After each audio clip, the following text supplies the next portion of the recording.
ಇದಕ್ಕೆ ಹಲವಾರು ಕಾರಣಗಳು ಕೂಡ ಇದೆ. ಯಾಕಪ್ಪ ಈ ಒಂದು ಭಾರತದ ಸಂವಿಧಾನ ಹಲವು ಏನು ಸಂವಿಧಾನಗಳ ಹಾಗೆ ಚಿಕ್ಕದಾಗಿಲ್ದಲನೆ ಬಹಳ ಬೃಹದ್ದಾಗಿದೆ ಯಾಕಪ್ಪ ಅಂತಂದ್ರೆ ಅದಕ್ಕೆ ಪ್ರಮುಖವಾದ ಕೆಲವೊಂದು ಅಂಶಗಳನ್ನು ಕೂಡ ನಾವು ನೋಡ್ಬೋದು ಅಂತ ಹೇಳ್ತೀವಿ. ಯಾವ್ದಪ್ಪ ಆ ಒಂದು ಅಂಶಗಳು ಅಂತಂದ್ರೆ 4 ರೀತಿಯ ಒಂದು ಕಾರಣಗಳನ್ನ ಅಥವಾ ಅಂಶಗಳನ್ನ ನಾವು ನೋಡ್ಬೋದು ಅಂತ ಹೇಳ್ತೀವಿ. 4 factors to become Indian constitution very lengthiest ಅಂತ ಹೇಳ್ತೀವಿ. ಹೌದಾ? 4 ಪ್ರಧಾನವಾದ ಅಂಶಗಳು ಭಾರತದ ಸಂವಿಧಾನ ಬಹಳ ಬೃಹದ್ದಾಗೋದಕ್ಕೆ ಕಾರಣ ಆಯ್ತು ಅಂತ ಹೇಳ್ತೀವಿ. ಮೊದಲನೇದು ಏನಪ್ಪಾ ಅಂತಂದ್ರೆ ಜಿಯೋಗ್ರಫಿಕಲ್ ಫ್ಯಾಕ್ಟರ್ಸ್ ಅಂತ ಹೇಳ್ತೀವಿ. ಭೌಗೋಳಿಕ ಅಂಶಗಳು ಅಂತ ಹೇಳ್ತೀವಿ. ಯಾಕೆ ಅಂತಂದ್ರೆ ನಮ್ಗೆಲ್ಲ ಗೊತ್ತಿದೆ ಭಾರತದ ದೇಶ ಬಹಳ ವಿಸ್ತಾರವಾದ ಒಂದು ದೇಶ, ಮತ್ತೆ ವಿವಿಧತೆಯಿಂದ ಕೂಡಿರ್ತಕ್ಕಂಥ ಒಂದು ದೇಶ ಅಂತ ಅಂದ್ರೆ ಹಲವು ಜಾತಿ ಇದೆ, ಹಲವು ಧರ್ಮಗಳಿದೆ, ಹಲವು ವರ್ಗಗಳಿದೆ, ಹಲವು ಸಮುದಾಯಗಳಿದೆ. ಭಾರತದ ಒಂದು ಪ್ರದೇಶ ಬಹಳ ವಿಶಾಲವಾಗಿರೋದು ಕೂಡ ಒಂದು ರೀತಿಯ ಕಾರಣ ಅಂತನೂ ಕೂಡ ನಾವು ಹೇಳ್ಬೋದು ಅಂತ ಹೇಳ್ತೀವಿ. ಹೌದಾ? ಎರಡನೇ ಒಂದು ಕಾರಣ ಏನಪ್ಪಾ ಅಂತಂದ್ರೆ it is A historical factors ಅಂತ ಹೇಳ್ತೀವಿ. ಐತಿಹಾಸಿಕ ಒಂದು ಅಂಶಗಳು ಅಂತ ಹೇಳ್ತೀವಿ. ಏನಪ್ಪಾ ಐತಿಹಾಸಿಕ ಅಂಶಗಳು ಅಂತಂದ್ರೆ ಭಾರತ ಸರ್ಕಾರ ಕಾಯ್ದೆ 1935 ಅಂತ ಹೇಳ್ತೀವಿ, ಅಥವಾ 1935 ಭಾರತ ಸರ್ಕಾರ ಕಾಯ್ದೆ ಏನಾಯ್ತು ಈ ಒಂದು ಸಂವಿಧಾನ ಬರ್ಲಿಕ್ಕೆ ಒಂದು ಮೂಲ ಕಾರಣನೂ ಕೂಡ ಆಗಿತ್ತು ಅಂತಲೂ ಕೂಡ ಹೇಳ್ತೀವಿ. ಅಂದ್ರೆ ಈ ಒಂದು ಭಾರತ ಸರ್ಕಾರ ಕಾಯ್ದೆ 1930 ಇರ್ತಕ್ಕಂಥ ಸರಿಸುಮಾರು 70ರಷ್ಟು ಪ್ರಧಾನವಾದ ಒಂದು ಲಕ್ಷಣಗಳನ್ನ ನೇರವಾಗಿ ನಮ್ಮ ಒಂದು ಸಂವಿಧಾನಕ್ಕೆ ಅಳವಡಿಕೆ ಮಾಡ್ಕೊಂಡಿದ್ರಿಂದ ಈ ಒಂದು ಭಾರತದ ಸಂವಿಧಾನ ಬಹಳ ಬೃಹದ್ದಾಗೋದಕ್ಕೆ ಕಾರಣ ಆಯ್ತು ಅಂತನೂ ಕೂಡ ನಾವು ಹೇಳ್ಬೋದು ಅಂತ ಹೇಳ್ತೀವಿ. ಮೂರನೇ ಒಂದು ಅಂಶ ಏನಪ್ಪಾ ಅಂತಂದ್ರೆ there is one parliament, one constitution for central and state. ಅಂದ್ರೆ ಇಲ್ಲಿ ಯಾವುದೇ ರೀತಿ ರಾಜ್ಯಕ್ಕೆ ಆಗ್ಲಿ ಕೇಂದ್ರಕ್ಕೆ ಆಗ್ಲಿ ಪ್ರತ್ಯೇಕವಾದ ಒಂದು ಸಂವಿಧಾನ ನಮ್ಮ ದೇಶದಲ್ಲಿ ಇಲ್ಲ ಅಂತ ಹೇಳ್ತಕ್ಕಂಥದ್ರೆ ಎರಡೂ ಒಂದು ಸರ್ಕಾರಗಳಿಗೂ ಒಂದೇ ಒಂದು ಸಂವಿಧಾನ ಭಾರತ ದೇಶದಲ್ಲಿ ಇರೋದ್ರಿಂದ ಈ ಒಂದು ಭಾರತದ ಸಂವಿಧಾನ ಅಷ್ಟೊಂದು ಬೃಹದ್ದಾಗ್ಲಿಕ್ಕೆ ಕಾರಣ ಆಯ್ತು. ಅಂದ್ರೆ ಈ ಒಂದು ರಾಜ್ಯ ಸರ್ಕಾರಕ್ಕೆ ಆಗಿರ್ಬೋದು, ಕೇಂದ್ರ ಸರ್ಕಾರಕ್ಕೆ ಆಗಿರ್ಬೋದು, ಅಂದ್ರೆ ಅಲ್ಲಿ ಏನು ಆ ವಿಷಯಗಳನ್ನ ಒಂದೇ ಸಂವಿಧಾನದಲ್ಲಿ ಸೇರಿಸಿರೋದ್ರಿಂದ ಏನಾಗಿದೆ ನಮ್ಮ ಒಂದು ಭಾರತ ದೇಶದ ಸಂವಿಧಾನ ಬಹಳ ಬೃಹದ್ದಾಗಿ ಕೂಡ ಅಲ್ಲಿ ಕಾಣುತ್ತೆ ಅಂತಾನು ಕೂಡ ನಾವು ಹೇಳ್ಬೋದು ಅಂತ ಹೇಳ್ತೀವಿ. ನಾಲ್ಕನೇ ಒಂದು ಅಂಶ ಏನಪ್ಪಾ ಅಂತಂದ್ರೆ ಲಾಯರ್ಸ್ ಡಾಮಿನೆನ್ಸ್ ಅಂತ ಹೇಳ್ತೀವಿ. ಅಂದ್ರೆ ಇಲ್ಲಿ ವಕೀಲರ ಒಂದು ಮೇಲ್ಗೈ ಅಂತ ಹೇಳ್ತಕ್ಕಂಥದ್ದು. ಅಂದ್ರೆ ಇಲ್ಲಿ ವಕೀಲರು ಜಾಸ್ತಿ ಇದ್ದಿದ್ರಿಂದ ಅವ್ರೇನ್ ಮಾಡಿದ್ರು ಸಣ್ಣ ಸಣ್ಣ ಸಣ್ಣ ಸಣ್ಣ ಒಂದು ಕಾನೂನನ್ನು ಕೂಡ ಏನ್ ಮಾಡಿದ್ರು ಭಾರತದ ಸಂವಿಧಾನದಲ್ಲಿ ಒಂದು ಏನು ವಿಧಿಗಳಾಗಿ ಅಲ್ಲಿ ಅಳವಡಿಕೆ ಮಾಡ್ಲಿಕ್ಕೆ ಅವರು ಪ್ರಯತ್ನವನ್ನ ಮಾಡಿದ್ರು. ಅಂದ್ರೆ ಸಾಮಾನ್ಯ ರೂಪದಲ್ಲಿ ಮಾಡ್ತಕ್ಕಂಥ ಕಾನೂನುಗಳನ್ನು ಕೂಡ ನಾವು ಜಾರಿಗೆ ತರಬಹುದಾಗಿತ್ತು. ಅಂತಹ ಒಂದು ವಿಷಯಗಳನ್ನು ಕೂಡ ನಾವೇನ್ ಮಾಡಿದ್ವಿ ಭಾರತದ ಸಂವಿಧಾನದಲ್ಲಿ ಅಳವಡಿಕೆ ಮಾಡ್ಕೊಂಡಿರೋದ್ರಿಂದ ಏನಾಗಿದೆ ಭಾರತದ ಸಂವಿಧಾನ ಬಹಳ ಬೃಹದ್ದಾಗಿದೆ ಅಂತಲೂ ಕೂಡ ನಾವು ಹೇಳ್ತೀವಿ ಅಂತಲೂ ಕೂಡ ಹೇಳ್ಬೋದು. ಸೊ ಇಷ್ಟು ಕಾರಣಗಳು ಭಾರತದ ಸಂವಿಧಾನವನ್ನ ಒಂದು ಬೃಹತ್ ಸಂವಿಧಾನ ಅಂತ ಹೇಳಲಿಕ್ಕೆ ಕಾರಣ ಆಯ್ತು ಅಂತನೂ ಕೂಡ ನಾವು ಹೇಳ್ಬೋದು ಅಂತ ಹೇಳ್ತೀವಿ. ಹೌದಾ? ಸೊ ಇದು ಮೊದಲನೇ ಒಂದು ವಿಶೇಷವಾದ ಒಂದು ಲಕ್ಷಣ ಅಥವಾ ಪ್ರಧಾನವಾದ ಒಂದು ಲಕ್ಷಣ ಅಂತನೂ ಕೂಡ ನಾವು ಹೇಳ್ಬೋದು. ಈಗ ಎರಡನೇ ಒಂದು ಲಕ್ಷಣ ಏನಪ್ಪಾ ಅಂತಂದ್ರೆ ಇಟ್ಸ್ ಎ ರಿಟರ್ನ್ ಕಾನ್ಸ್ಟಿಟ್ಯೂಷನ್ ಅಂತ ಹೇಳ್ತಕ್ಕಂಥದ್ದು. ಭಾರತದ ಸಂವಿಧಾನ ಬರವಣಿಗೆ ರೂಪದಲ್ಲಿ ಅಥವಾ ಲಿಖಿತ ರೂಪದಲ್ಲಿ ಇರ್ತಕ್ಕಂಥ ಒಂದು ಸಂವಿಧಾನ ಅಂತ ಹೇಳ್ತೀವಿ. ಹೌದಾ? ಇಲ್ಲಿ ನಾನಾಗ್ಲೇ ಹೇಳಿದೆ ವಿಧಗಳಲ್ಲಿ ಎರಡು ರೀತಿ ಅಂತ ಇರುತ್ತೆ. ಪ್ರಧಾನವಾಗಿ ಒಂದು ಲಿಖಿತ ಸಂವಿಧಾನ, ಇನ್ನೊಂದು ಅಲಿಖಿತ ಸಂವಿಧಾನ ಅಂತ ಹೇಳ್ತೀವಿ. ಅಂದ್ರೆ ಬರವಣಿಗೆ ರೂಪದಲ್ಲಿ ಅಂದ್ರೆ ಒಂದು ಜನಪ್ರತಿನಿಧಿಗಳಿಂದ ರಚಿಸಲಾಗಿರ್ತಕ್ಕಂಥ ಒಂದು ಸಂವಿಧಾನ ರಚನಾ ಸಭೆಯ ಮೂಲಕ ವಿಧಿಬದ್ಧವಾಗಿ ಜಾರಿಗೆ ತಂದಂತಹ ಒಂದು ಸಂವಿಧಾನವನ್ನು ನಾವೆಂತ ಕರಿತೀವಿ ಲಿಖಿತ ಸಂವಿಧಾನ ಅಂತೇಳಿ ಕರೀತಕ್ಕಂಥದ್ದು ಅಂತ ಹೇಳಿದೆ. ಅದೇ ರೀತಿ ಭಾರತದ ಒಂದು ಸಂವಿಧಾನವು ಕೂಡ ಒಂದು ಸಂವಿಧಾನ ರಚನಾ ಸಭೆಯ ಮೂಲಕ ನಾವು ಜಾರಿ ತಂದಿದ್ರಿಂದ ಅದು ಕೂಡ ಬರವಣಿಗೆ ರೂಪದಲ್ಲಿ ಜಾರಿಗೆ ತಂದಿರೋದ್ರಿಂದ ಭಾರತದ ಸಂವಿಧಾನವನ್ನ ನಾವೇನ್ ತಿಳ್ತಿದ್ವಿ ಲಿಖಿತ ಸಂವಿಧಾನ ಅಂತನೂ ಕೂಡ ನಾವು ಕರಿಬಹುದು ಅಂತ ಹೇಳ್ತಕ್ಕಂಥದ್ದು. ಹೌದಾ? ಇದು ಕೂಡ ಒಂದು ರೀತಿಯ ಒಂದು ವಿಶೇಷತೆ ಅಂತ ಹೇಳ್ತಕ್ಕಂಥದ್ದು. ಅಂದ್ರೆ ಪ್ರತಿ ಒಂದು ವಿಷಯಗಳನ್ನ ನಾವೇನ್ ಮಾಡಿದ್ವಿ, ಆಡಳಿತ ವಿಷಯ ಆಗಿರ್ಬೋದು, ಇಲ್ಲ ಶಾಸಕಾಂಗದ ವಿಷಯ ಆಗಿರ್ಬೋದು, ಜನಗಳ ಒಂದು ಮೂಲಭೂತ ಹಕ್ಕುಗಳೇ ಆಗಿರ್ಬೋದು, ಇಲ್ಲ ಅವರ ಒಂದು ಕರ್ತವ್ಯಗಳೇ ಆಗಿರ್ಬೋದು, ಇಲ್ಲ ನ್ಯಾಯಾಂಗದ ಒಂದು ಅಧಿಕಾರ ಆಗಿರ್ಬೋದು, ಅದರ ಕರ್ತವ್ಯ ಆಗಿರ್ಬೋದು, ಕೆಲವೊಂದು ವಿಶೇಷವಾದ ಕೆಲವೊಂದು ಸಂಸ್ಥೆಗಳಾಗಿರ್ಬೋದು, ಎಲ್ಲವನ್ನು ಕೂಡ ನಾವೇನ್ ಮಾಡಿದೀವಿ, ಸಂವಿಧಾನದ ಒಂದು ಬರವಣಿಗೆಯ ರೂಪದಲ್ಲಿ ನಾವೇನ್ ಮಾಡಿದ್ವಿ, ಕಾರ್ಯಗತಗೊಳಿಸಿದೀವಿ ಅಂತಾನು ಕೂಡ ನಾವು ಹೇಳ್ಬೋದು ಅಂತಾನೆ ಕೂಡ ಹೇಳ್ತೀವಿ. ಹೌದಾ? ಸೊ ಅದಕ್ಕೋಸ್ಕರ ಭಾರತದ ಸಂವಿಧಾನವನ್ನ ರಿಟರ್ನ್ ಕಾನ್ಸ್ಟಿಟ್ಯೂಷನ್ ಅಂತೇಳಿ ಹೇಳ್ತಕ್ಕಂಥದ್ದು ಅಂತ ಹೇಳ್ತಕ್ಕಂಥದ್ದು. ನೆಕ್ಸ್ಟ್ ಬರ್ತಕ್ಕಂಥದ್ದು ಫಂಡಮೆಂಟಲ್ ರೈಟ್ಸ್ ಅಂತ ಹೇಳ್ತಕ್ಕಂಥದ್ದು. ಮೂಲಭೂತ ಹಕ್ಕುಗಳು. ಮೂಲಭೂತ ಹಕ್ಕುಗಳು ಅದು ಕೂಡ ಒಂದು ರೀತಿಯ ಒಂದು ವಿಶೇಷತೆ ಅಂತಾನು ಕೂಡ ನಾವು ಹೇಳ್ಬೋದು. ಹೌದಾ? ಫಂಡಮೆಂಟಲ್ ರೈಟ್ಸ್, ಮೂಲಭೂತ ಹಕ್ಕುಗಳು ಅಂದ್ರೆ ಏನು ಅಂದ್ರೆ ನಮ್ಮ ದೇಶದಲ್ಲಿ ಅಷ್ಟೇ ಮೂಲಭೂತ ಹಕ್ಕುಗಳಿದೆ, ಬೇರೆ ದೇಶದಲ್ಲಿ ಇಲ್ಲ ಅಂತಾನೆ ನಮ್ಮ ಒಂದು ಪ್ರಶ್ನೆ ಉದ್ಭವ ಆಗ್ಬೋದು. ಇದೆ ಅಲ್ಲೂ ಕೂಡ, ಅಂದ್ರೆ ಎಲ್ಲಾ ದೇಶಗಳಲ್ಲೂ ಕೂಡ ಅವ್ರದೇ ಆದ ಕೆಲವೊಂದು ಮೂಲಭೂತ ಹಕ್ಕುಗಳನ್ನ ನಾವು ನೋಡ್ಬೋದು ಅಂತ ಹೇಳ್ತೀವಿ. ಆದ್ರೆ ನಮ್ಮ ಒಂದು ಭಾರತ ದೇಶದಲ್ಲೂ ಕೂಡ, ನಮ್ಮ ಒಂದು ಸಂವಿಧಾನದಲ್ಲೂ ಕೂಡ ಒಂದು ವಿಶೇಷ ರೀತಿಯ ಒಂದು ಮೂಲಭೂತ ಹಕ್ಕುಗಳನ್ನು ನಾವು ನೋಡ್ಬೋದು ಅಂತ ಹೇಳ್ತೀವಿ. ಯಾವ್ಯಾವ್ದಪ್ಪ ಅಂತಂದ್ರೆ, ಮೊದಲನೇದಾಗಿ ಅಂದ್ರೆ ಭಾಗ 3 part 3rd of the constitution which gives 6 fundamental rights to the citizens ಅಂತೇಳಿ ಹೇಳ್ತಕ್ಕಂಥದ್ದು. ಒಟ್ಟು 6 ಮೂಲಭೂತ ಹಕ್ಕುಗಳನ್ನ ಭಾರತದ ಪ್ರಜೆಗಳಿಗೆ ಭಾರತದ ಸಂವಿಧಾನ ಭಾಗ 3ರಲ್ಲಿ ನೀಡಿರ್ತಕ್ಕಂಥದ್ದು ಅಂತ ಹೇಳ್ತಕ್ಕಂಥದ್ದು. ಅದರಲ್ಲಿ ಮೊದಲನೇ ಒಂದು ಫಂಡಮೆಂಟಲ್ ರೈಟ್ಸ್ ಯಾವ್ದಪ್ಪ ಅಂತಂದ್ರೆ ರೈಟ್ ಟು ಈಕ್ವಾಲಿಟಿ ಅಂತ ಹೇಳ್ತಕ್ಕಂಥದ್ದು. ರೈಟ್ ಟು ಈಕ್ವಾಲಿಟಿ ಅಂತ ಹೇಳ್ತಕ್ಕಂಥದ್ದು ಅಂದ್ರೆ ಸಮಾನತೆಯ ಹಕ್ಕು ಅಂತ ಹೇಳ್ತಕ್ಕಂಥದ್ದು.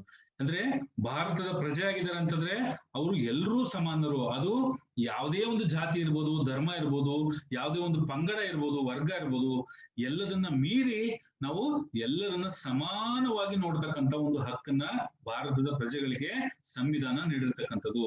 ಅದು ಮೊದಲನೇ ಒಂದು ಮೂಲಭೂತ ಹಕ್ಕುಗಳು ಅಂತ ಹೇಳ್ತಕ್ಕಂಥದ್ದು. ಹೌದಾ? ಅದು ವಿಧಿ 14ರಿಂದ 18ರವರೆಗೆ ಬರ್ತಕ್ಕಂಥ ಒಂದು ಮೂಲಭೂತ ಹಕ್ಕುಗಳನ್ನ ಏನಂತ ಕರಿತೀವಿ, ಸಮಾನತೆ ಒಂದು ಹಕ್ಕುಗಳು ಅಂತೇಳಿ ಅಲ್ಲಿ ಹೇಳ್ತಕ್ಕಂಥದ್ದು ಅಂತ ಹೇಳ್ತೀವಿ. ಅದೇ ರೀತಿ ಎರಡನೇ ಒಂದು ರೀತಿಯ ಮೂಲಭೂತ ಹಕ್ಕುಗಳು ಯಾವ್ದಪ್ಪ ಅಂತಂದ್ರೆ ರೈಟ್ ಟು ಫ್ರೀಡಮ್ ಅಂತ ಹೇಳ್ತಕ್ಕಂಥದ್ದು. ರೈಟ್ ಟು ಫ್ರೀಡಮ್ ಇದು ವಿಧಿ 19ರಿಂದ 22ರವರೆಗೆ ಬರ್ತಕ್ಕಂಥ ಒಂದು ವಿಧಿಗಳು ಒಳಪಟ್ಟಿರ್ತಕ್ಕಂಥದ್ದು ಅಂತ ಹೇಳ್ತಕ್ಕಂಥದ್ದು. ಅದನ್ನ ಫ್ರೀಡಮ್ ಆಫ್ ರೈಟ್ಸ್ ಅಂತಾನು ಕೂಡ ನಾವು ರೈಟ್ ಟು ಫ್ರೀಡಮ್ ಅಂತಾನು ಕೂಡ ನಾವು ಹೇಳ್ತಕ್ಕಂಥದ್ದು. ಅಂದ್ರೆ ಸ್ವತಂತ್ರದ ಹಕ್ಕುಗಳು ಅಂತ ಹೇಳ್ತಕ್ಕಂಥದ್ದು. ಅಂದ್ರೆ ಯಾವುದೇ ದೇಶದಲ್ಲಿ ನಾವು ಏನ್ ಬೇಕಾದ್ರೂ ಅಂದ್ರೆ ಏನ್ ಬೇಕಾದ್ರು ಅಂತಂದ್ರೆ ಕಾನೂನು ಬಾಹಿರವಾಗಿ ಅಂತಲ್ಲ, ಕಾನೂನು ಬದ್ಧವಾಗಿರ್ತಕ್ಕಂಥ ಒಂದು ಅಭಿಪ್ರಾಯವನ್ನಾಗಿರ್ಬೋದು ಅಥವಾ ನಮ್ಮ ಒಂದು ಆಲೋಚನೆ ಆಗಿರ್ಬೋದು, ಎಲ್ಲಿ ಬೇಕಾದ್ರೂ ನಾವು ವ್ಯಕ್ತಪಡಿಸ್ತಕ್ಕಂಥ ಒಂದು ಅಧಿಕಾರವನ್ನ ನಾವೆಲ್ಲಿ ನೋಡ್ಬೋದು, ಈ ಒಂದು 19ನೇ ಒಂದು ವಿಧಿನಲ್ಲಿ ನಾವು ನೋಡ್ಬೋದು ಅಂತ ಹೇಳ್ತಕ್ಕಂಥದ್ರೆ ವಾಕ್ ಸ್ವತಂತ್ರ, ರೈಟ್ ಟು ಸ್ಪೀಚ್ ಅಂತೇಳಿ ಹೇಳ್ತಕ್ಕಂಥದ್ದು. ಅದ ನಮ್ಮ ಒಂದು ಅಭಿಪ್ರಾಯವನ್ನ ವ್ಯಕ್ತಪಡಿಸ್ತಕ್ಕಂಥ ಸ್ವಾತಂತ್ರ್ಯವನ್ನ ನಾವು ವಿಧಿ 19ರಲ್ಲಿ ನೋಡ್ಬೋದು. ಅದೇ ರೀತಿ ಯಾವುದೇ ಒಬ್ಬ ಪ್ರಜೆ, ಭಾರತದ ಪ್ರಜೆ ಎಲ್ಲಿ ಬೇಕಾದ್ರೂ ಅವನು ಇಲ್ಲಿ ಏನ್ ಮಾಡ್ಬೋದು, ನಡೆದಾಡ್ಬೋದು. ರೈಟ್ ಟು ಮೂವ್ಮೆಂಟ್ ಅಂತ ಹೇಳ್ತಕ್ಕಂಥದ್ದು. ಎಲ್ಲಿಗೆ ಬೇಕಾದ್ರೂ ಹೋಗಿ ಬರ್ಬೋದು ಅವನು. ಹೌದಾ? ಅದನ್ನು ತಡಿತಕ್ಕಂಥ ಹಕ್ಕು ಸರ್ಕಾರಕ್ಕೂ ಕೂಡ ಇಲ್ಲದೆ ಇರ್ತಕ್ಕಂಥದ್ದು. ಅಂತಹ ಒಂದು ಮೂಲಭೂತ ಹಕ್ಕನ್ನ ಭಾರತದ ಸಂವಿಧಾನ ನಮ್ಗೆ ನೀಡಿರ್ತಕ್ಕಂಥದ್ದು. ರೈಟ್ ಟು ಅಸೋಸಿಯೇಷನ್ ಅಂತ ಹೇಳ್ತೀವಿ. ರೈಟ್ ಟು ಅಸೋಸಿಯೇಷನ್ ಅಂದ್ರೆ ಸಂಘ ಕಟ್ತಕ್ಕಂಥ ಒಂದು ಹಕ್ಕು. ಅಂದ್ರೆ ಎಲ್ಲಿ ಬೇಕಿದ್ರು ಭಾರತದ ಮೂಲೆಯಲ್ಲಿ ಎಲ್ಲಿ ಬೇಕಿದ್ರು ನಾವೇನ್ ಮಾಡ್ಬೋದು, ಸಂಘವನ್ನ ಕಟ್ತಕ್ಕಂಥ ಒಂದು ಮೂಲಭೂತ ಹಕ್ಕನ್ನ ನಮ್ಮ ಒಂದು ಭಾರತದ ಸಂವಿಧಾನ ನಮಗೆ ನೀಡಿರ್ತಕ್ಕಂಥದ್ದು. ಎಂತಹ ಒಂದು ವೃತ್ತಿಯನ್ನು ಬೇಕಾದ್ರೂ ನಾವು ಮಾಡ್ಬೋದು. ಇಲ್ಲಿಗಲ್ ಅನ್ನ ಬಿಟ್ಟು, ಅಂದ್ರೆ ಕಾನೂನು ಬಾಹಿರವಾದ ಒಂದು ವೃತ್ತಿಯನ್ನು ಬಿಟ್ಟು ಉಳಿದಿರ್ತಕ್ಕಂಥ ಎಲ್ಲಾ ಒಂದು ಹುದ್ದೆಗಳನ್ನ ಅಥವಾ ವೃತ್ತಿಯನ್ನ ಮಾಡ್ತಕ್ಕಂಥ ಒಂದು ಹಕ್ಕನ್ನ ಭಾರತದ ಸಂವಿಧಾನ ನೀಡಿರ್ತಕ್ಕಂಥದ್ದು ಅಂತ ಹೇಳ್ತೀವಿ. ಇವೆಲ್ಲ ಒಂದು ಸ್ವತಂತ್ರವಾದ ಒಂದು ಹಕ್ಕುಗಳನ್ನ ನಾವು 19ನೇ ವಿಧಿನಲ್ಲಿ ನಾವು ನೋಡ್ಬೋದು ಅಂತ ಹೇಳ್ತಕ್ಕಂಥದ್ದು. ಇದನ್ನ ಒನ್ ಬೈ ಒನ್ ನಾವು ನೆಕ್ಸ್ಟ್ ಬರ್ತಕ್ಕಂಥ ಒಂದು ಕ್ಲಾಸಸ್ ಅಲ್ಲಿ ನಾವು ಚರ್ಚೆ ಮಾಡೋಣ. ಈಗ ಪ್ರಧಾನವಾಗಿ ಸುಮ್ಮನೆ ಏನ್ ಹೇಳುತ್ತೆ ಅನ್ನೋದನ್ನ ನಾವು ಅಷ್ಟೇ ತಿಳ್ಕೊಳ್ಳಿಕ್ಕೆ ಪ್ರಯತ್ನವನ್ನ ಪಡೋಣ ಅಂತ ಹೇಳ್ತೀನಿ. ಹೌದಾ? ಸೊ ಈಗ 3ನೇ ಒಂದು ರೀತಿಯ ಒಂದು ಮೂಲಭೂತ ಹಕ್ಕು ಯಾವ್ದಪ್ಪ ಅಂತಂದ್ರೆ ರೈಟ್ ಅಗೇನ್ಸ್ಟ್ ಎಕ್ಸ್ಪ್ಲಾಯಿಟೇಷನ್ ಅಥವಾ ಶೋಷಣೆಯ ವಿರುದ್ಧ ಹಕ್ಕು ಅಂತ ಹೇಳ್ತಕ್ಕಂಥದ್ದು. Right against exploitation. Right against exploitation. ಇದು ಇಲ್ಲಿ ಆರ್ಟಿಕಲ್ 23 ಇಂದ 24 ಅಂತ ಹೇಳ್ತೀವಿ. ಅಂದ್ರೆ ವಿಧಿ 23ರಿಂದ 24ರವರೆಗೆ ಬರ್ತಕ್ಕಂಥ ಒಂದು ವಿಧಿಗಳು ಏನಪ್ಪಾ ಹೇಳುತ್ತೆ ಅಂತಂದ್ರೆ ಶೋಷಣೆಯ ವಿರುದ್ಧ ಹಕ್ಕು ಅಂತ ಹೇಳ್ತಂದ್ರೆ ಯಾವುದೇ ರೀತಿಯ ಒಂದು ಭಾರತದ ಪ್ರಜೆ, ಅದು ಮಹಿಳೆ ಆಗಿರ್ಬೋದು, ಇಲ್ಲ ಮಕ್ಕಳಾಗಿರ್ಬೋದು, ಯಾರಾದ್ರೂ ಆಗಿರ್ಬೋದು, ಯಾವ್ದಾದ್ರೂ ರೀತಿಯ ಒಂದಲ್ಲಿ ಒಂದು ಶೋಷಣೆಗೆ ಅವರಿಂದ ಒಳಪಟ್ರೆ ಅಂತಹ ಶೋಷಣೆಯಿಂದ ನಾವು ಎಂತಹ ಒಂದು ಹಕ್ಕುಗಳನ್ನ ಪಡಿತೀವಿ, ಎಂತಹ ಒಂದು ಏನು ಅಧಿಕಾರವನ್ನು ನಾವು ಪಡಿತೀವಿ ಅಂತ ಹೇಳ್ತಕ್ಕಂಥದ್ದು ಇಲ್ಲಿ ರೈಟ್ ಅಗೇನ್ಸ್ಟ್ ಎಕ್ಸ್ಪ್ಲಾಯಿಟೇಷನ್ ಅಂತ ಹೇಳ್ತಕ್ಕಂಥದ್ದು. ಹೌದಾ? ನೆಕ್ಸ್ಟ್ ಬರ್ತಕ್ಕಂಥ ಒಂದು ಹಕ್ಕುಗಳು ಯಾವ್ದಪ್ಪ ಅಂತಂದ್ರೆ ಇಲ್ಲಿ ಫ್ರೀಡಮ್ ಆಫ್ ರಿಲಿಜಿಯನ್ ಅಥವಾ right to freedom of religion ಅಂತ ಹೇಳ್ತಕ್ಕಂದ್ರೆ ಧರ್ಮ ವಿರುದ್ಧ ಅಂದ್ರೆ ಧರ್ಮದ ಸ್ವಾತಂತ್ರ್ಯ ಅಂತ ಹೇಳ್ತಕ್ಕಂಥದ್ದು. ಅದು ಎಲ್ಲಿ ಯಾವ 25ರಿಂದ 28 ವಿಧಿಗಳ ಒಳಗೆ ನಾವು ನೋಡ್ತಕ್ಕಂಥದ್ದು ಅಂತ ಹೇಳ್ತೀವಿ. ಅಂದ್ರೆ ಈ ಒಂದು ಧರ್ಮದ ವಿರುದ್ಧ ಅಂದ್ರೆ ನಮಗೆ ಯಾವುದೇ ರೀತಿ ಅಂದ್ರೆ ನಮ್ಮ ದೇಶಕ್ಕೆ ಯಾವುದೇ ರೀತಿಯಾದ ಅಧಿಕೃತವಾದ ಒಂದು ಧರ್ಮ ಇಲ್ಲ. ಯಾವುದಾದ್ರೂ ಧರ್ಮವನ್ನ ನಾವು ಪಾಲನೆ ಮಾಡ್ಬೋದು, ಅದನ್ನ ಅನುಸರಣೆಯನ್ನು ಕೂಡ ನಾವು ಮಾಡ್ಬೋದು ಅಂತ ಹೇಳ್ತೀವಿ. ಹೌದಾ? ಅಲ್ಲಿ ಇಂಥದೇ ಒಂದು ಏನೋ ಧರ್ಮ ಇರಬೇಕು ಅಂತಿಲ್ಲ. ಅದು ಮುಸ್ಲಿಂ ಆಗಿರ್ಬೋದು, ಇಲ್ಲ ಹಿಂದೂ ಆಗಿರ್ಬೋದು, ಕ್ರಿಶ್ಚಿಯನ್ ಆಗಿರ್ಬೋದು, ಯಾವುದೇ ರೀತಿಯ ಒಂದು ಧರ್ಮವನ್ನ ನಮಗೆ ಇಷ್ಟ ಆಗಿರ್ತಕ್ಕಂಥ ಒಂದು ಧರ್ಮವನ್ನ ನಾವೇನ್ ಮಾಡ್ಬೋದು, ಪಾಲನೆಯನ್ನು ಕೂಡ ಮಾಡಬಹುದು, ಅದನ್ನ ಆಚರಣೆಯನ್ನು ಕೂಡ ಮಾಡಬಹುದು. ಆದ್ರೆ ಪರಿವರ್ತನೆಯನ್ನ ಮಾಡ್ತಕ್ಕಂಥ ಅಧಿಕಾರ ಯಾರಿಗೂ ಇಲ್ಲ ಅಂತೇಳಿ ನಮ್ಮ ಒಂದು ಸಂವಿಧಾನದಲ್ಲಿ ಹೇಳಿರ್ತಕ್ಕಂಥದ್ದು. ಹೌದಾ? ಅದು 4ನೇ ಒಂದು ಮೂಲಭೂತ ಹಕ್ಕುಗಳಲ್ಲಿ, 4ನೇ ಒಂದು ರೀತಿಯ ಮೂಲಭೂತ ಹಕ್ಕುಗಳಲ್ಲಿ ಹೇಳಿರ್ತಕ್ಕಂಥದ್ದು ಅಂತ ಹೇಳ್ತೀವಿ. ಅಂದ್ರೆ ಇಲ್ಲಿ ಧರ್ಮದ ಒಂದು ಹಕ್ಕುಗಳು ಅನ್ನೋ ಒಂದು ಅಧ್ಯಾಯದಲ್ಲಿ ನಾವು ನೋಡೋಣ. ಓಕೆ, ಈಗ 5ನೇ ಒಂದು ಏನು ಮೂಲಭೂತ ಹಕ್ಕುಗಳು ಯಾವ್ದಪ್ಪ ಅಂತಂದ್ರೆ ಕಲ್ಚರಲ್ ಅಂಡ್ ಎಜುಕೇಶನಲ್ ರೈಟ್ಸ್ ಅಂತ ಹೇಳ್ತಕ್ಕಂಥ. ಕಲ್ಚರಲ್ ಅಂಡ್ ಎಜುಕೇಶನಲ್ ರೈಟ್ಸ್ ಅಂತ ಹೇಳ್ತಕ್ಕಂಥದ್ದು. ಇದನ್ನ ಎಲ್ಲಿ ಯಾವ ಒಂದು ವಿಧಿಗಳಲ್ಲಿ ನಾವು ನೋಡ್ಬೋದಪ್ಪ ಅಂತಂದ್ರೆ 29ರಿಂದ 30 ವಿಧಿಗಳು ಏನ್ರ ಬಗ್ಗೆ ಹೇಳುತ್ತಪ್ಪ ಅಂತಂದ್ರೆ ಕಲ್ಚರಲ್ ಅಂಡ್ ಎಜುಕೇಶನಲ್ ರೈಟ್ಸ್ ಅಂದ್ರೆ ಸಂಸ್ಕೃತಿ ಮತ್ತು ಶೈಕ್ಷಣಿಕ ಹಕ್ಕುಗಳನ್ನ ಇದು ಮಾತಾಡುತ್ತೆ ಅಂತ ಹೇಳ್ತಕ್ಕಂಥದ್ದು. ಅಂದ್ರೆ ಈ ಒಂದು ಭಾಷೆಗಳ ಆಧಾರದ ಮೇಲೆ, ಶಿಕ್ಷಣದ ಆಧಾರದ ಮೇಲೆ, ಅಂದ್ರೆ ನೋಡಿ ಕಲ್ಚರ್ ಅಂತಂದ್ರೆ ಈ ಒಂದು ಮೈನಾರಿಟೀಸ್ ಅಂತ ಏನ್ ಹೇಳ್ತೀವಿ, ಅಲ್ಪಸಂಖ್ಯಾತರಿಗೂ ಕೂಡ ಅವ್ರದೇ ಆದ ಕೆಲವೊಂದು ಭಾಷೆಗಳಾಗಿರ್ಬೋದು, ಅವ್ರದೇ ಆದ ಕೆಲವೊಂದು ವಿಚಾರಗಳಾಗಿರ್ಬೋದು, ಅದನ್ನ ಅನುಕರಣೆ ಮಾಡ್ತಕ್ಕಂಥದ್ದು ಅಥವಾ ಆ ಒಂದು ಆಚರಣೆ ಮಾಡ್ತಕ್ಕಂಥ ಒಂದು ಹಕ್ಕುಗಳನ್ನ ಈ ಒಂದು ವಿಧಿಗಳಲ್ಲಿ ನಾವು ನೋಡ್ಬೋದು. ಅವ್ರದೇ ಆದ ಕೆಲವೊಂದು ಶೈಕ್ಷಣಿಕ ಸಂಸ್ಥೆಗಳನ್ನ ಸ್ಥಾಪನೆ ಮಾಡ್ತಕ್ಕಂಥ ಒಂದು ಹಕ್ಕುಗಳನ್ನು ಕೂಡ ನಾವು ಇಲ್ಲಿ ನೋಡ್ಬೋದು. ಲಿಂಗ್ವಿಸ್ಟಿಕ್ ಮೈನಾರಿಟೀಸ್ ಅಥವಾ ಒಂದು ಭಾಷಾ ಅಲ್ಪಸಂಖ್ಯಾತರು ಅಂತ ಹೇಳ್ತಕ್ಕಂಥದ್ದು ಈ ಒಂದು ವಿಧಿಗಳಲ್ಲಿ ನಾವು ನೋಡ್ಬೋದು. ಅಂತಂದ್ರೆ ಭಾಷೆಗಳ ಆಧಾರದ ಮೇಲೆ ನಾವೇನನ್ನ ಯಾವ ಒಂದು ಜನಾಂಗವನ್ನ ನಾವು ಅಲ್ಪಸಂಖ್ಯಾತರು ಅಂತ ಕರಿತೀವಿ, ಅವ್ರಿಗೂ ಕೂಡ ಒಂದು ವಿಶೇಷವಾದ ಒಂದು ಇಲ್ಲಿ ಏನು ಹಕ್ಕುಗಳನ್ನ ಒದಗಿಸಿರ್ತಕ್ಕಂಥದ್ದು ಅಂತ ಕೂಡ ನಾವು ನೋಡ್ಬೋದು ಅಂತ ಹೇಳ್ತೀವಿ. ಅದೇ ರೀತಿ ಕೊನೆಯದಾಗಿ ಇಷ್ಟೆಲ್ಲ ಮೂಲಭೂತ ಹಕ್ಕುಗಳು ಇದ್ರೂ ಕೂಡ ಅದನ್ನ ಪಡ್ಕೊಳ್ಳೋದಪ್ಪ ಹೇಗೆ?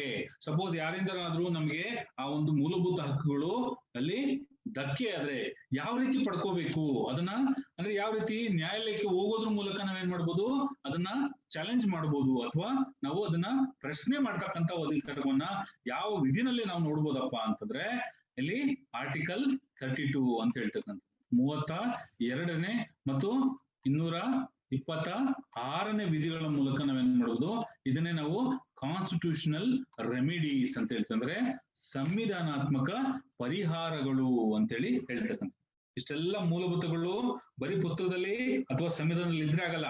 ಅದನ್ನ ಯಾವ ರೀತಿ ನಾವು ಅನುಷ್ಠಾನಕ್ಕೆ ತರಬೇಕು, how we need to execute the fundamental rights ಅಂತ ಬಂದಾಗ ಸೊ ಅದು ಯಾವ ವಿಧಿ ಮಾತಾಡುತ್ತೆ ಅಂತಂದ್ರೆ ಆರ್ಟಿಕಲ್ 32 ಅಂಡ್ ಆರ್ಟಿಕಲ್ 226 ಅಂತೇಳಿ ಹೇಳ್ತಕ್ಕಂಥದ್ದು. ಹೌದಾ?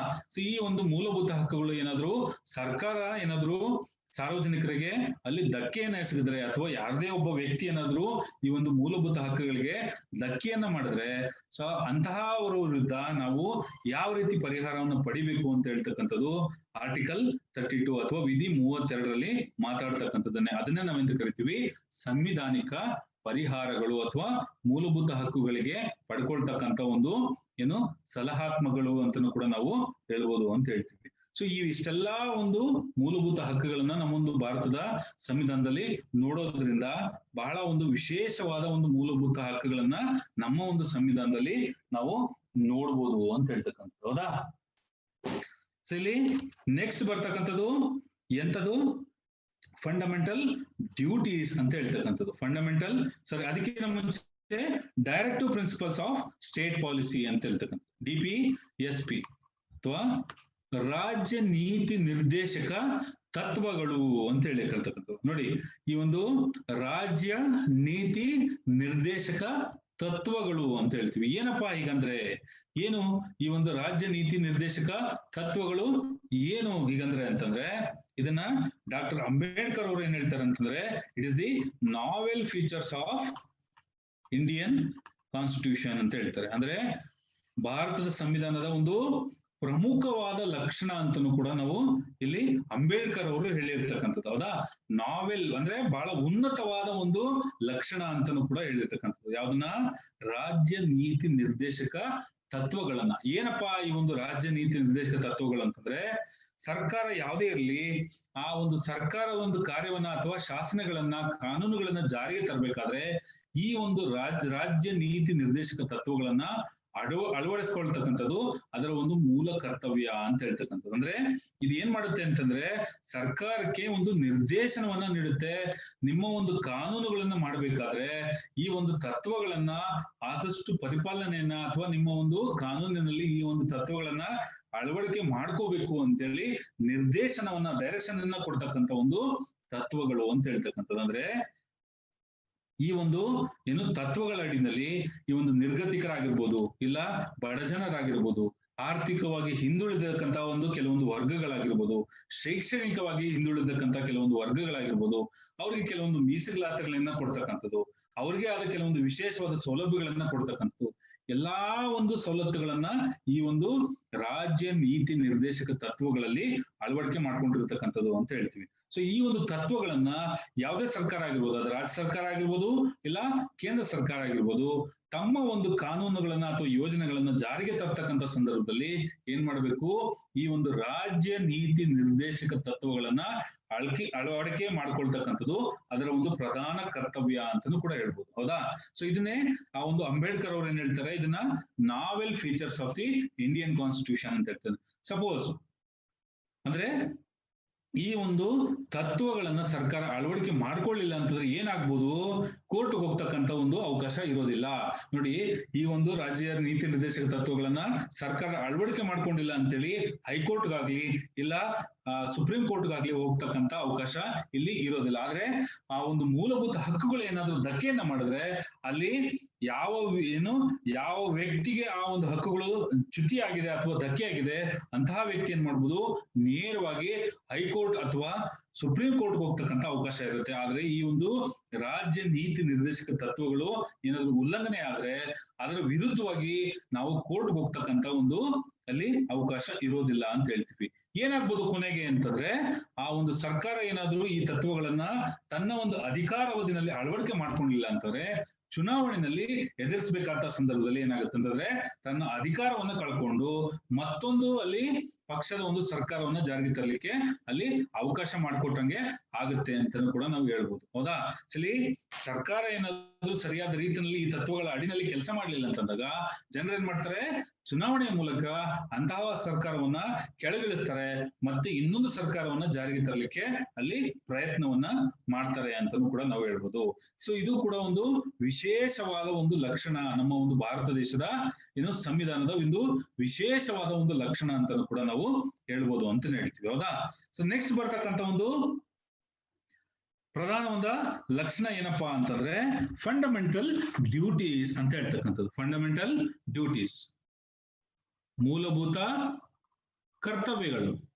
ನೋಡಿ, ಯಾವಾಗ ನಮ್ಮ ಒಂದು ಸಂವಿಧಾನವನ್ನ ಜಾರಿಗೆ ತಂದ್ವಿ ಈ ಒಂದು ಮೂಲಭೂತ ಹಕ್ಕುಗಳು ನಮ್ಮಲ್ಲಿ ಇರ್ಲಿಲ್ಲ. ಆದ್ರೆ ಯಾವಾಗಪ್ಪ ಇದನ್ನ ಜಾರಿಗೆ ತಂದ್ವಿ ಅಂತಂದ್ರೆ 1975ರಲ್ಲಿ ನಾವೇನ್ ಮಾಡಿದ್ವಿ? ಈ ಒಂದು ಮೂಲಭೂತ ಕರ್ತವ್ಯಗಳನ್ನು ಕೂಡ ನಾವೇನ್ ಮಾಡಿದ್ವಿ? ಜಾರಿಗೆ ತಂದ್ವಿ ಅಂತ ಹೇಳ್ತಿದ್ರು. ಯಾವ ಸಮಿತಿ? ಸ್ವರ್ಣ ಸಿಂಗ್ ಸಮಿತಿ. ಸ್ವರ್ಣ ಸಿಂಗ್ ಸಮಿತಿಯ ಮೂಲಕ ಏನ್ ಮಾಡಿದ್ವಿ? ಈ ಒಂದು ಸಮಿತಿಯ ಶಿಫಾರಸ್ಸಿನ ಮೂಲಕ ಏನ್ ಮಾಡಿದ್ವಿ? ಈ ಒಂದು ಮೂಲಭೂತ ಕರ್ತವ್ಯಗಳನ್ನ ನಮ್ಮ ಒಂದು ಭಾರತ ದೇಶದ ಸಂವಿಧಾನಕ್ಕೆ ಅಳವಡಿಕೆ ಮಾಡ್ಕೊಂಡ್ವಿ ಅಂತ ಹೇಳ್ತಕ್ಕಂಥದ್ದು. ಯಾವಾಗಪ್ಪ ಅಂತಂದ್ರೆ 1975ರಲ್ಲಿ. ಯಾವಾಗ ಅಂತಂದ್ರೆ during the time of internal emergency, ಆಂತರಿಕ ತುರ್ತು ಪರಿಸ್ಥಿತಿಯ ಒಂದು, ಅಂದ್ರೆ ಇಲ್ಲೇನಾಗಿತ್ತು, ಪಾಕಿಸ್ತಾನಕ್ಕೆ ಮತ್ತೆ ಭಾರತ ದೇಶಕ್ಕೆ ಯುದ್ಧ ಆಗಂತಕ್ಕಂಥ ಸಂದರ್ಭ ಆಯ್ತು ಅವಾಗ. ಸೊ ಆವಾಗ ಆ ಸಂದರ್ಭದಲ್ಲಿ ಏನಾಯ್ತು, ಪ್ರಜೆಗಳಿಗೆ ಬರೀ ಮೂಲಭೂತ ಹಕ್ಕುಗಳನ್ನ ಕೊಡೋದೇ ಅಲ್ಲ, ಅದರ ಜೊತೆಗೆ ನಾವೇನ್ ಮಾಡ್ಬೇಕು, ಅವರಿಗೆ ಕರ್ತವ್ಯಗಳನ್ನು ಕೂಡ ಒದಗಿಸ್ತಕ್ಕಂಥ ನಾವೊಂದು ಪರಿಪಾಠವನ್ನ ಕಲಿಸ್ಬೇಕು ಅನ್ನೋ ಉದ್ದೇಶಕ್ಕೋಸ್ಕರ ಸರ್ಕಾರ ಏನ್ ಮಾಡ್ತು, 1975-77ರ ನಡುವೆ ಈ ಒಂದು ಮೂಲಭೂತ ಕರ್ತವ್ಯಗಳನ್ನ ಜಾರಿಗೆ ತಂತು. ಯಾವೊಂದು ತಿದ್ದುಪಡಿಯ ಮೂಲಕ ಜಾರಿಗೆ ತಂತು ಅಂದ್ರೆ 42ನೇ ಒಂದು ತಿದ್ದುಪಡಿಯ ಮೂಲಕ ಏನ್ ಮಾಡ್ತು, ಮೊಟ್ಟ ಮೊದಲ ಬಾರಿಗೆ ಈ ಒಂದು ಭಾರತದ ಸಂವಿಧಾನಕ್ಕೆ 10 ಮೂಲಭೂತ ಒಟ್ಟು ಇರ್ತಕ್ಕಂಥದ್ದು 11, ಆದ್ರೆ ಯಾವಾಗ 42ನೇ ತಿದ್ದುಪಡಿ ಜಾರಿಗೆ ಬಂತು ಅವಾಗ 10 ಮೂಲಭೂತವಾದ ಒಂದು ಕರ್ತವ್ಯಗಳನ್ನ ಜಾರಿಗೆ ತಂತು ಅಂತಾನೆ ಹೇಳ್ತೀವಿ. ಅದಾದ ನಂತರ 86ನೇ ತಿದ್ದುಪಡಿಯ ಮೂಲಕ ಕೊನೆಯ ಒಂದು ಮೂಲಭೂತ ಕರ್ತವ್ಯ ಅಂತ ಹೇಳ್ತೀವಿ, 11ನೇ ಮೂಲಭೂತ ಕರ್ತವ್ಯ ಅಂತ ಹೇಳ್ತೀವಿ, ಅದನ್ನು ಕೂಡ ಜಾರಿಗೆ ತಂದ್ರು. ಹಾಗಾದ್ರೆ ಒಟ್ಟು ಇರ್ತಕ್ಕಂಥದ್ದು ಈಗ 11 ಮೂಲಭೂತ ಕರ್ತವ್ಯಗಳನ್ನ ನಮ್ಮ ಒಂದು ಭಾರತದ ಸಂವಿಧಾನದಲ್ಲಿ ನಾವು ನೋಡ್ಬೋದು ಅಂತ ಹೇಳ್ತೀವಿ. ಹೌದಾ? ಸೊ ಇಲ್ಲಿ ಸಂವಿಧಾನದ ಯಾವ ಭಾಗದಲ್ಲಿ ಇದನ್ನ ಅಳವಡಿಕೆ ಮಾಡ್ಕೊಂಡಿದ್ದಾರೆ ಅಂತಂದ್ರೆ 4(a) ಅಂತಕ್ಕಂಥ ಒಂದು ಭಾಗ, 51(a) ಅಂತಕ್ಕಂಥ ಒಂದು ವಿಧಿಯ ಮೂಲಕ ನಾವೇನ್ ಮಾಡಿದ್ವಿ, ಈ ಒಂದು ಮೂಲಭೂತ ಕರ್ತವ್ಯಗಳನ್ನ ನಾವೇನ್ ಮಾಡಿದ್ವಿ, ಅಳವಡಿಕೆ ಮಾಡ್ಕೊಂಡಿದೀವಿ ಅಂತಾನು ಕೂಡ ನಾವು ಹೇಳ್ಬೋದು. ಸೊ ಏನೇನಪ್ಪ ಇದೆ ಈ ಒಂದು ಮೂಲಭೂತ ಕರ್ತವ್ಯಗಳಲ್ಲಿ, ಏನೇನೆಲ್ಲ ಇದೆ ಅಂತಂದ್ರೆ ಒಟ್ಟು 11 ಮೂಲಭೂತ ಕರ್ತವ್ಯಗಳನ್ನ ನಾವು ನೋಡ್ಬೋದು ಅಂತ ಹೇಳಿದ್ವಿ.